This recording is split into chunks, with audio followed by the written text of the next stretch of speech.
बिस्मिल्लाहिर्रहमानिर्रहीम कुल हुवल्लाहु अहद वलम यकुल लहु कुफुवन अहद अल्लाहुम्मा सल्लि अला मुहम्मद व आलि मुहम्मद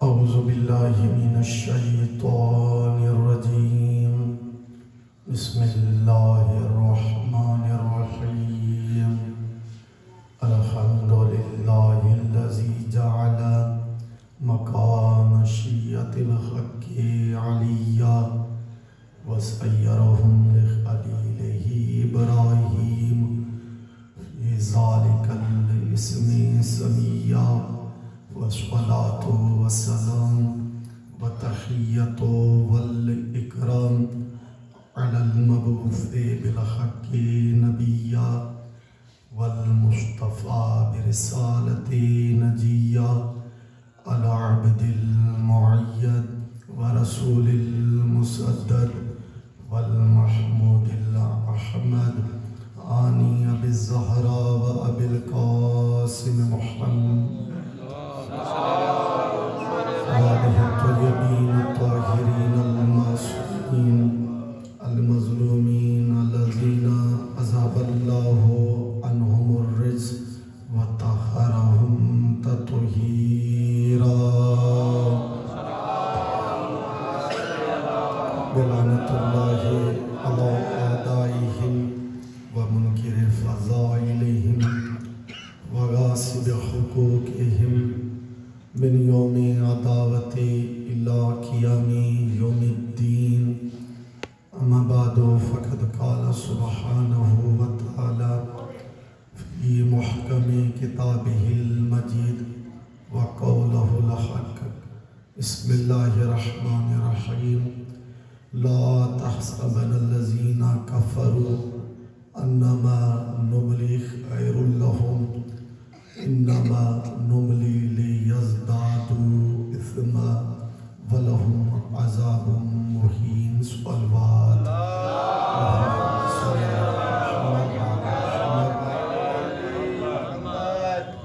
बानियान फर्श रज़ा जे पुरखुलूस एहतमाम दिलाए बुलंदतर सलवात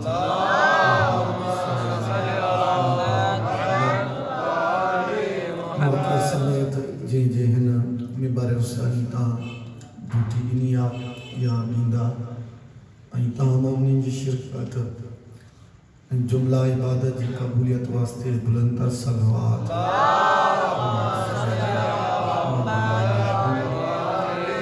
जेके नेक हाजतूं खणी करे हिन बारगाह अहदियत में पहुतायो जुमला नेक हाजतनि जी क़बूलियत वास्ते बुलंदतर सलवात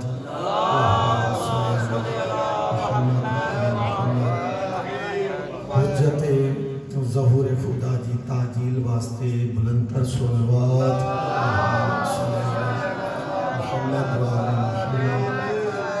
तवज्जो है गुफ्तगू के शुरू अज शबे शहादत शरीकत हुसैन मौला अली मुश्किल कुशाजी वॾी न्याणी जी शहादत जो शहादत जी शब आहे। हिन मिंबर तां उन साईं जा फ़ज़ाइल बयान करण नामुमकिन आहे। मां पंहिंजे अल्फाज़ खे तब्दील कंदो हलां तो सैदा जा फ़ज़ाइल उहा ज़बान बयान करे सघे थी, सैदा जा फ़ज़ाइल उहो बयान करे सघे थो जेको घटि में घटि इमाम ज़ैनुल आबिदीन हुजे। व इल्ला कंहिं ज़बान खे ताक़त ई न आहे जो साईं जा फ़ज़ाइल बयान करे सघे। आयतुल्लाह नूरुद्दीन अल हायरी जंहिं किताब लिखी ख़साइसे ज़ैनबिया उन खां कंहिं शख़्स अची चयो त अलामा क़िबला असांखे साईं जा फ़ज़ाइल ॿुधायो त आयतुल्लाह हिकु मरतबा झुकी करे पाण ॾांहुं ॾिसी करे मुखातिब खे चवण लॻा किथे आऊं किथे अली जी न्याणी, किथे आऊं किथे अली जी न्याणी ऐं एतिरो ज़र्फ़ ई नथो रखां जो अली जी न्याणी जा फ़ज़ाइल बयान करे सघां। लेकिन कुछ जेकॾहिं ॿुधण चाहीं थो त आऊं तोखे ॿुधायां थो।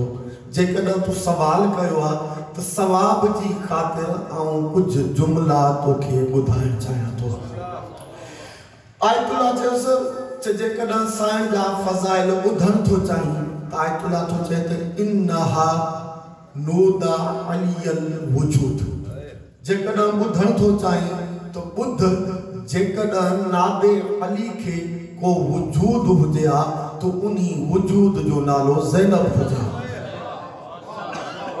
आयतुल्लाह वरी ॿिया जुमला लिखे थो त नादे अली जा ॿ वजूद आहिनि, हिकु अली जी ज़ात, ॿियो अली जी न्याणी।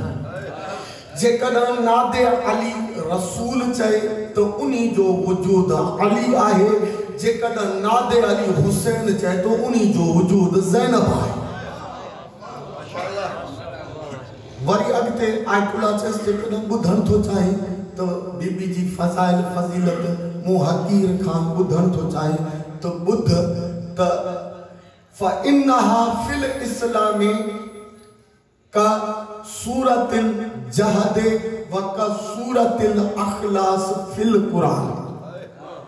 जेकॾहिं ॿुधण थो चाहीं त हिन साईं जी फज़ीलत आऊं तोखे ॿुधाइण थो चाहियां त इस्लाम में ज़ैनब जो किरदार उहो आहे जीअं क़ुरान में सूरह जहद ऐं सूरह अखलास।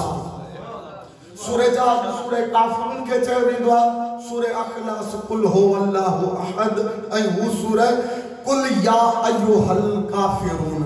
आयतुल्लाह थो चए जेकॾहिं ॿुधण थो चाहीं त इस्लाम में साईं जो मक़ाम उहो आहे जीअं क़ुरान मजीद में सूरह काफ़िरून जो ऐं सूरह अखलास जो। आयतुल्लाह अॻिते उन्ही खे सम्झाइनि था तो सूरह अखलास क़ुरान मजीद में अल्लाह ते जेके ईमान रखनि था उन्हनि जे लाइ तवल्ला आहे, ऐं सूरह काफ़िरून जेका आहे उहा क़ुरान मजीद में अल्लाह ताला जे इनकारनि जे लाइ तबरो आहे। त आयतुल्लाह थो ॿुधाए त आऊं तोखे ॿुधाईंदो हलां त इस्लाम में सैदा जो वजूद ईअं आहे जीअं क़ुरान में सूरह अखलास जो, जीअं क़ुरान में सूरह काफ़िरून जो। आयतुल्लाह थो फरमाए त सैदा जो वजूद इस्लाम में ईअं आहे, हुसैनियत जे लाइ तवल्लो आहे ऐं यज़ीदियत जे लाइ तबरो आहे।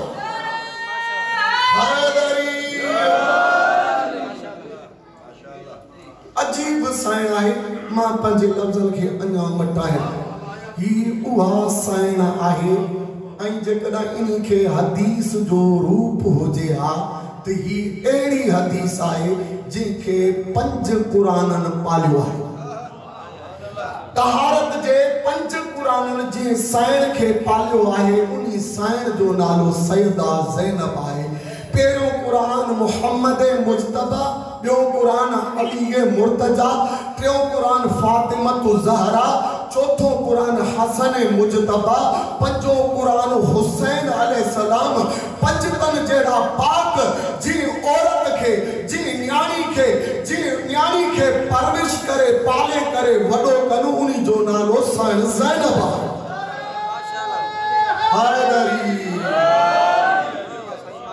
फज़ाइलनि जो जेकॾहिं ॾिठो वञे त का औरत अहिड़ी न आहे जेका पंहिंजे भाउ जे हिसे जी शरीक हुजे।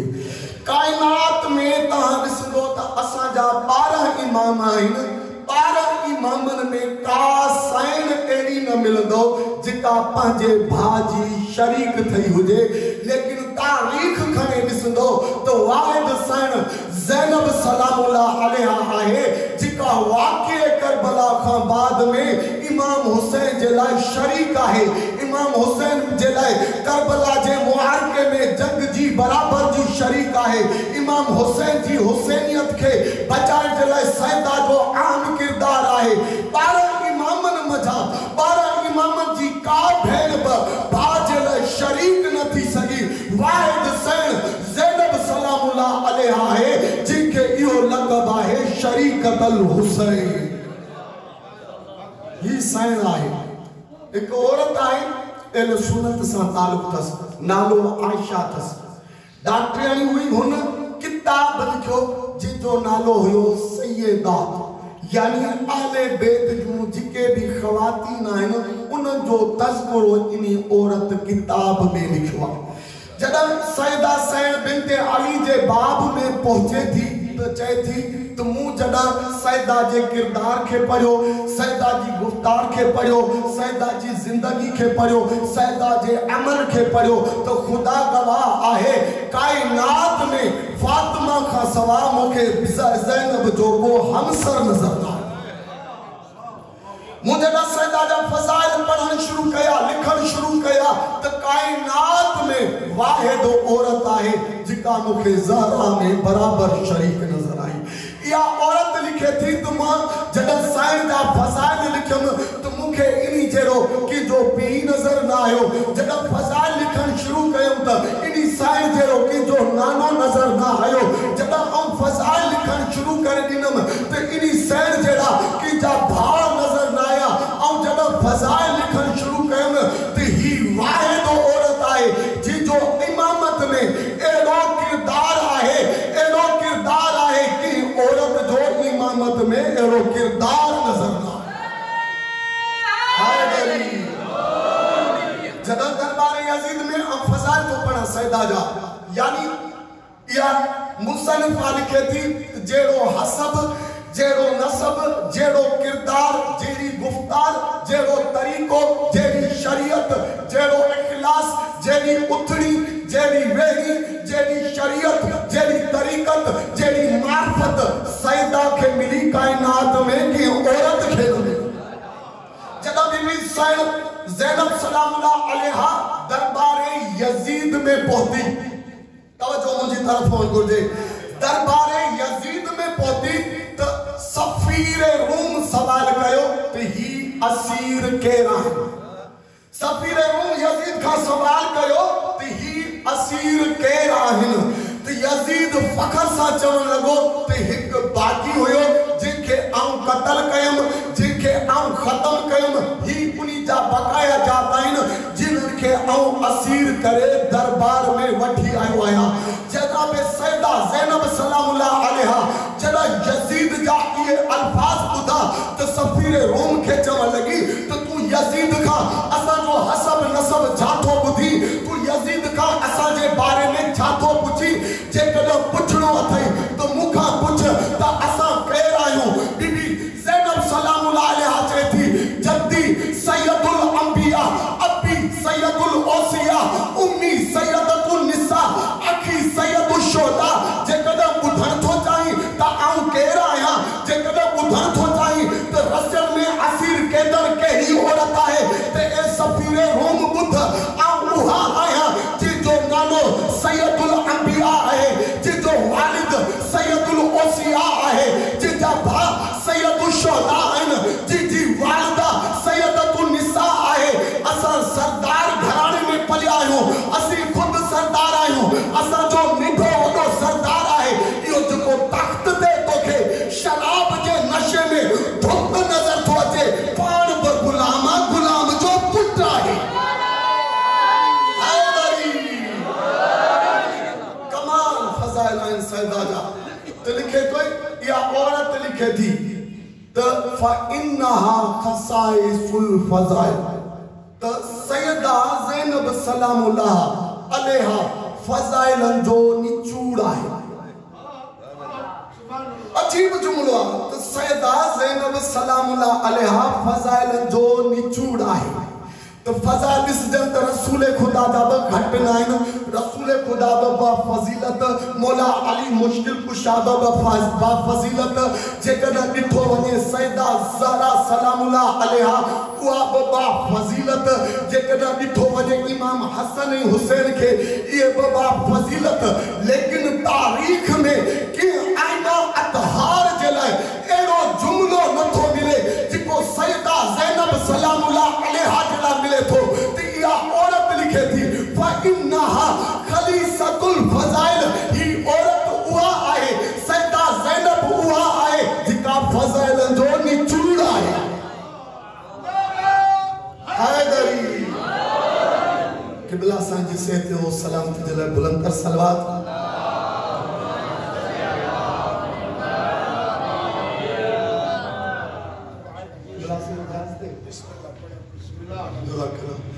तो लिखे थी ही खसाइस यानी फजाइलन जो निचूड़ है। असां ॾिठोसीं तारीख़ में रसूल खुदा बा फज़ीलत, अली मुर्तज़ा बा फज़ीलत, बीबी फातिमा ज़हरा बा फज़ीलत, हसन ऐं हुसैन बा फज़ीलत। जेकॾहिं फज़ाइलन जो निचूड़ आहे त सैयदा ज़ैनब सलामुल्लाह अलैहा आहे। इहा औरत चए थी त मां पंहिंजे मुंहं सां न पंहिंजी दावा ते दलील बि लिखां थी। इहा औरत लिखे थी त आऊं सिर्फ़ दावा न आहे कई बल्कि दलील बि रखां थी। इहा चए थी त जेकॾहिं तव्हांखे रसूल जो किरदार ॾिसणो आहे त इहो किरदार ज़ैनब में नज़र ईंदो। जेकॾहिं अली जो किरदार ॾिसणो अथव त तॾहिं बि तव्हांखे अली जो किरदार ज़ैनब में नज़र ईंदो। जेकॾहिं फातिमा जो किरदार ॾिसणो अथव त फातिमा जो किरदार तव्हांखे ज़ैनब में नज़र ईंदो। हसन जो किरदार ॾिसणो अथव त तव्हांखे हसन जो किरदार साईं ज़ैनब में नज़र ईंदो। हुसैन जो किरदार ॾिसणो अथव त तव्हांखे साईं ज़ैनब में नज़र ईंदो। पंजतन पाक जो किरदार हिक पासे हूंदो, सैयदा ज़ैनब जो किरदार हिक पासे हूंदो। हैदरी अॻिते लिखे थी, हैदरी अॻिते लिखे थी त आऊं पंहिंजी दलील ॾींदी हलां त जीअं रसूल खुदा महफ़िलनि में अची करे क़ुरान जूं आयतूं पढ़ंदो हुयो, इहे सैयदा दरबार में अची करे यज़ीद जहिड़े लांती बादशाह जे अॻियां क़ुरान जूं आयतूं पढ़ंदी रही। जॾहिं इमाम हुसैन अलैहिस्सलाम शहीद थियो त इमाम हसन वांगुरु उन्ही जी औलाद खे जीअं अली जी औलाद खे हसन दिलासा ॾिना, इहे सैयदा ज़ैनब सलामुल्लाह अलैहा इमाम ज़ैनुल आबिदीन खे दिलासा पई ॾे। अॻिते लिखे थो त जीअं अली बहादुर आहे इहे ज़ैनब बहादुर आहे। जीअं ज़हरा दरबार में वञी करे पंहिंजी सदाकत खे बचायो, जीअं ज़हरा मैदान में वञी करे पंहिंजी सदाकत खे बचायो, इहे सैयदा ज़ैनब सलामुल्लाह अलैहा दरबार में खुतबा ॾेई करे, बाज़ार में खुतबा ॾेई करे अहले बैत जी सदाकत खे वाज़ह कयो। हैदरी त पंजतन पाक जे साए में पली आहे। अजीब एज़ाज़ आहे इन्ही ख़ातून खे, यानी सैयदतुन निसाइल आलमीन सैयदा खे पालियो, सैयदुल ओसिया बीबी खे पालियो, सैयदुल अंबिया बीबी खे पालियो, सैयदुल शुहदा बीबी खे पालियो। ऐं हिकु ॿी फज़ीलत ॿुधाईंदो हलां त काइनात में वाहिद औरत आहे जंहिंखे पंजतन पाक पालियो ऐं काइनात जी वाहिद औरत आहे जंहिं ॿिनि इमामनि खे पालियो। हैदरी तव्हांखे सैयदा में किरदार मोहम्मद नज़र ईंदो, सैयदा में किरदार अली नज़र ईंदो, सैयदा में किरदार फातिमा नज़र ईंदो, सैयदा में किरदार हसन नज़र ईंदो, सैयदा में किरदार इमाम हुसैन अलैहिस्सलाम नज़र ईंदो। अजीब मक़ाम आहे। तव्हां जेकॾहिं तारीख़ खणी ॾिसंदो त ॾाढे वांगुरु अबू तालिब जो किरदार बि ज़हरा जी न्याणी में नज़र ईंदो। हैदरी इमाम ज़ैनुल आबिदीन जो नालो छा आहे? इमाम ॻाल्हाईंदा हलो, इमाम ज़ैनुल आबिदीन जो नालो छा आहे? अली। ऐं पंजे इमाम जो नालो छा आहे? मुहम्मद। चौथे इमाम जो नालो अली, पंजे इमाम जो नालो मुहम्मद। पंजतन पाक जे साए में पली अली ऐं मुहम्मद खे पालियसि। किरदार में अबू तालिब नज़र थी अचे। जहिड़े नमूने सां जनाबे अबू तालिब मुहम्मद ऐं अली खे पालियो, ईअं ई जनाबे सैयदा ज़ैनब सलामुल्लाह अलैहा मुहम्मद ऐं अली खे पालियो। ऐं अदब जा हथ वधी करे जनाबे अबू तालिब खां इहा माफ़ी घुरंदुसि त ए जनाबे अबू तालिब ऐं तुंहिंजी पोटी जा फज़ाइल पढ़ण लॻो आहियां। ऐं जनाबे अबू तालिब खे चवंदुसि ए जनाबे अबू तालिब कुफ़ार मक्का में मुहम्मद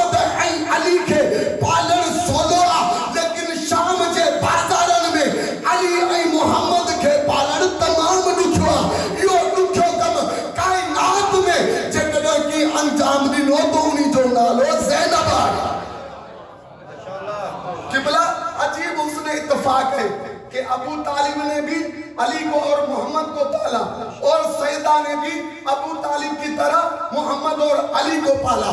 यानी सैयदा एक एड़ो किरदार है आले बैत जो मुकम्मल किरदार सैयदा ज़ैनब में नजर थो अचे। अली जी शुजात मां मुख्तसर कंदो वाला सांखे एतरी तकलीफ न गया।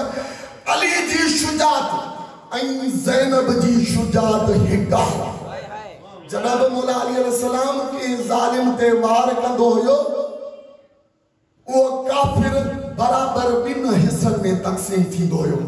जी अल्लाह आदिल इए अली वार में आदिल।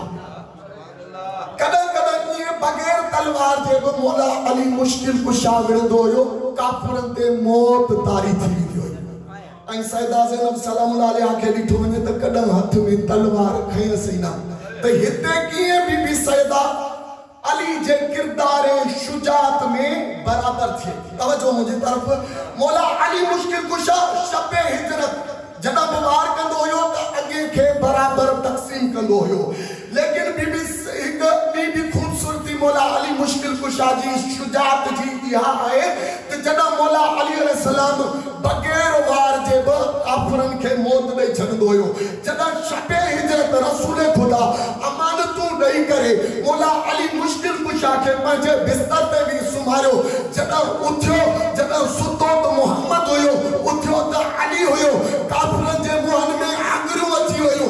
मौला अली मुश्किल कुशा अमानतू पंहिंजे हक़दारन ते पहुंचाए करे मदीने का मक्के का निकली करे जदा मदीने जी सरहद ते पहुंचा उते तमाम तर काफिर मौजूद हुआ। मौला अली अलैहिस्सलाम जदा पंहिंजे दुश्मनन के ॾिठो तो मौला अली अलैहिस्सलाम तलवार के बाहर कढियो ऐं उन्हनि सां मुखातिब थी करे उन्हनि खे चवण लॻो ए कुफार मक्का ॿुधो ऐं अली इब्न अबी तालिब आहियां। हैदरी ॿुधो ऐं अली इब्न अबी तालिब आहियां। जेकॾहिं अॻिते वधियो त पंहिंजे खून जा ज़िम्मेवार तव्हां पाण हूंदो। मौला अली मुश्किल कुशा अॻियो जुमिलो तमामु ख़ूबसूरत चयो तलवार में हथ विझी करे चवनि था त अॼु तव्हांखे छॾाइण वारो बि केरु न आहे जेको हिन यब्दुल्ला खे कंट्रोल कंदो हुयो काबू कंदो हुयो तव्हांजे क़त्ल करण खां रोकींदो हुयो। अॼु उहो मके खां हिजरत करे मदीने पहुतो आहे। यानी मौला अली अलैहिस्सलाम अञो तमीद ॾींदो आहे न त मौला वार में बि आदिल हुआ। जेकॾहिं मौला जो खैबर जो किस्सो बयान कजे छो जो हिन महीने में खैबर बि फतह आहे तो मौला अली मुश्किल कुशा जॾहिं खैबर में वया तॾहिं बि मौला जो अंदाज़ अजीब हुयो। कीअं अलम जो किस्सो न कजे त खैबर जो किस्सो अधूरो रहिजी वेंदो आहे। अलम बि अजीब शइ आहे। 39 ॾींहं के एरे गेरे खे मिलंदो रहियो। वींदा हुआ त अहिड़े शान सां वींदा हुआ कॾहिं साॼे ॾिसंदा हुआ कॾहिं खॿे ॾिसंदा हुआ वरी मुड़ी मुड़ी करे पोते ॾिसंदा हुआ। ज़हन में गुमान कंदा हुआ किथे ईअं त न आहे रसूल खुदा असांखे अकेलो न मोकिलियो हुजे। लेकिन मौला अली अलैहिस्सलाम अहिड़ी शान सां वियो सॼी सिपाह खे सॼी फौज खे पोते रहायसि ऐं पाण अकेलो अॻिते वधो। न सॼे पियो ॾिसे न खाॿे पियो ॾिसे न पुठियां पियो ॾिसे बल्कि अलम खे लहराईंदो लहराईंदो खैबर जे दर ते पत्थर खे पत्थर में अलम खे गाड़े करे काइनात खे ॿुधायसि त करार अची वियो आहे फरार जो वजूद ख़तम थी चुको आहे। मरद चवंदो हुयो त आऊं अचां अलम खे छॾे भॼी वेंदा हुआ। तो ॾिसो तारीख़ ॾिसो त मौला अली जे अलकाब ते कब्ज़ो मौला अली जी मसनद ते कब्ज़ो मौला अली जे फज़ाइल ते कब्ज़ो मौला अली जी शान ते कब्ज़ो मौला अली जे मिंबर ते कब्ज़ो मौला अली जे अलकाब ते कब्ज़ो। लेकिन कायनात में 1400 साल गुज़री विया आहिनि अलम में कॾहिं बि कंहिं हथ न आहे विधो। हू अलम कल्ह बि अली जो हुयो अॼु बि अली जे घर ते आहे। जॾहिं अलम खे पत्थर में नसब कयसि तो मरहब कुछ घबरायो पहिरियां दरी खां मुंडी कढे चवंदो आहे अचां। लेकिन हींअर जॾहिं अलम खे ॾिठसि न काठ खे जेको पत्थर ते नसब नसब करे थो यो आम नाहे पंज नजूमी रा ॾिठस दे हवाल त आऊं जंग हिन सां कयां या न नजूमी हुयो न सितारे ॾांहुं नज़र कर चे का वॾी ॻाल्हि नाहे वञ हिन जे मुक़ाबले में चे बा पत्थर ते अलम खे नसब कयो अथसि यहूदी नजूमी हुयो सितारनि जो इल्मु हुयसि चवण लॻसि हिकु मख़सूस सितारो आहे हुन जे गिर्द जेकॾहिं कुझु सितारा चकर हणनि त पत्थर मोम थी वेंदा आहिनि इहो इन्ही जो कमाल न बल्कि सितारनि जो कमाल आहे तवजो मुंहिंजी तरफ़ जॾहिं इल्म इमामत सां इमामत जे कननि ते इहे अल्फाज़ पहुता त मौला अली अलैहिस्सलाम अलम में हथ विधो अलम में हथ विझी करे ज़रे नसब कंदा ज़रे अलम खे ॿाहिरि कढंदा ज़रे नसब कंदा ज़रे अलम खे ॿाहिरि कढंदा यहूदी नज़र कई नजूमी नज़र कई त अली जॾहिं नसब करे थो अलम त सितारा चकर था लॻाइनि जॾहिं अलम खे ॿाहिरि थो कढे त सितारा रुकी था वञनि त अज़ीज़ान मन मरहब खे नजूमी चयो हिन जे मुक़ाबले में न वञा त मरहब चयो छो हिन जे मुक़ाबले में न वञा त नजूमी चवण लॻसि ही सितारनि जे इशारे ते न बल्कि सितारा हिन जे इशारे ते पिया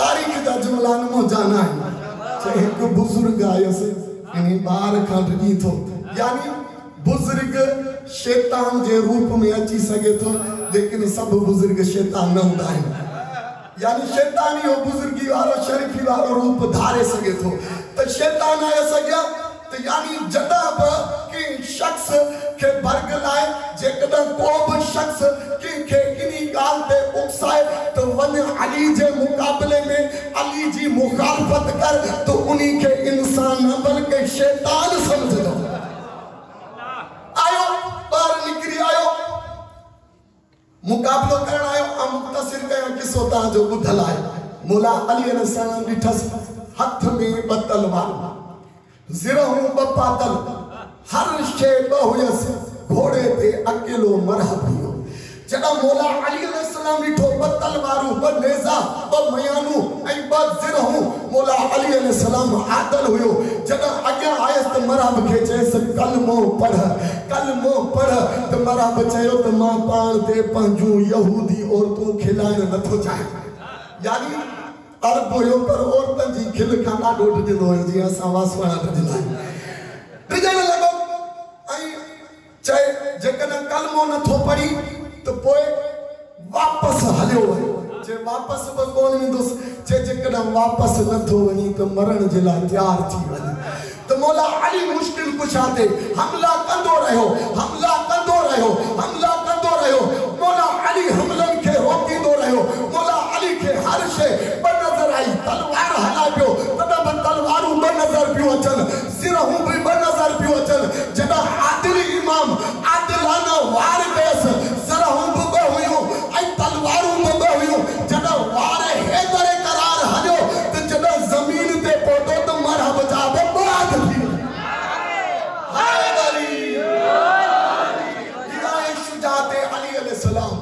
यानी उनजे वार में ब अदालत हुई सैयदा ज़ैनब सलामुल्लाह अलैहा किरदार अली आहे जॾहिं दरबार में पहुती अली जी शुजात अली जो किरदार सैयदा में आहे जॾहिं दरबार में पहुती बीबी एड़ो फसीहो बलीग खुतबो ॾिनो जो पंहिंजे इल्म सां शाम जे दरबार जा दर ऐं दरियूं हिलाए छॾियसि यज़ीदियन के खबर न पई त सैयदा कहिड़ो वार पई करे जीअं अली जे वार जी का खबर न पवंदी हुई हवा हलंदी हुई त खबर पवंदी हुई त काफ़िर बि अध थी चुको आहे ईअं जॾहिं सैयदा पंहिंजे खुतबे जे ज़रिए सां यज़ीद ते वार कया यज़ीदियन खे का खबर न पई जॾहिं यज़ीद जो इंतकाल थियो यज़ीद फिनार थियो यज़ीद जो पुट मिंबर ते आयो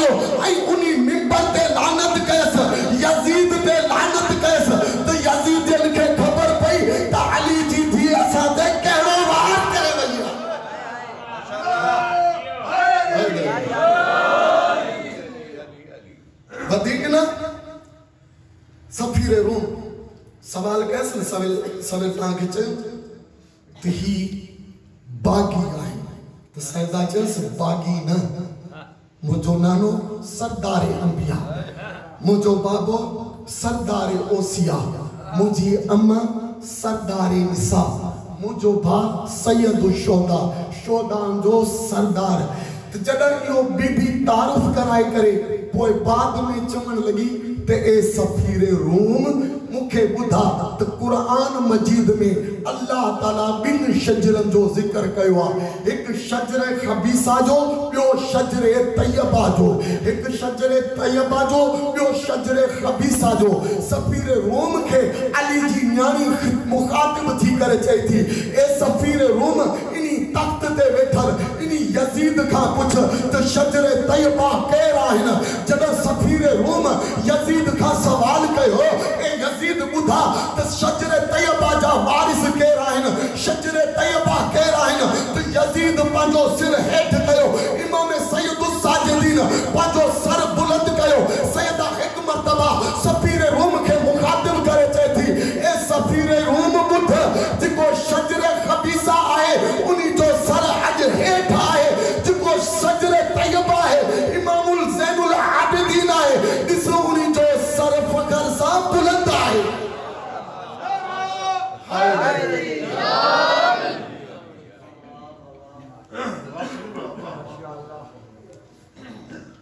तारीख गवाह है